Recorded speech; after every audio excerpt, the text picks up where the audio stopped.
These cars looked completely American, from their bold designs to their iconic logos and styling, but the truth is their story wasn't American at all.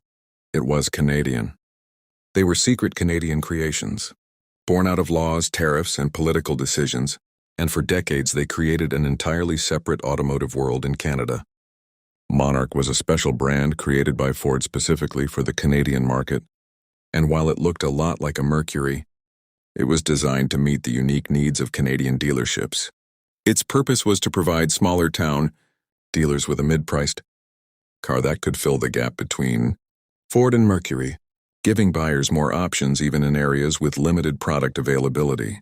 Monarch wasn't just another model. It was a complete business strategy. And as we see on World of Classic Cars, sometimes the real story of a car isn't in the engine, but in the economic decisions behind it. Meteor was another Canadian creation from Ford, built on Ford platforms but styled with Mercury-inspired trim, details, and a touch of luxury.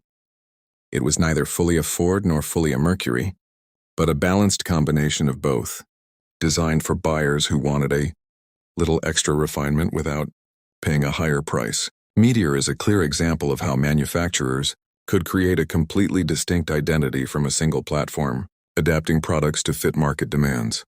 Acadian was introduced by General Motors in Canada as a unique vehicle that looked like a Pontiac on the outside, but was actually built on Chevrolet platforms and mechanics underneath. It was sold through Pontiac dealerships to ensure that dealers could offer entry-level and mid-range vehicles without losing customers to competitors, giving them a complete lineup. Acadian wasn't just a name change. It was a carefully planned business solution that helped GM establish a strong and organized presence in the Canadian market. For nearly 3 decades, Canada operated its own parallel automotive universe, but in 1965, the Auto Pact Agreement between Canada and the United States removed tariffs and unified the market. Once trade barriers were gone, brands like Monarch, Meteor, and Acadian gradually disappeared. Today, these cars remind us that they weren't just machines. They were the result of economic decisions, political policies, and smart business strategies that created an entirely unique automotive era.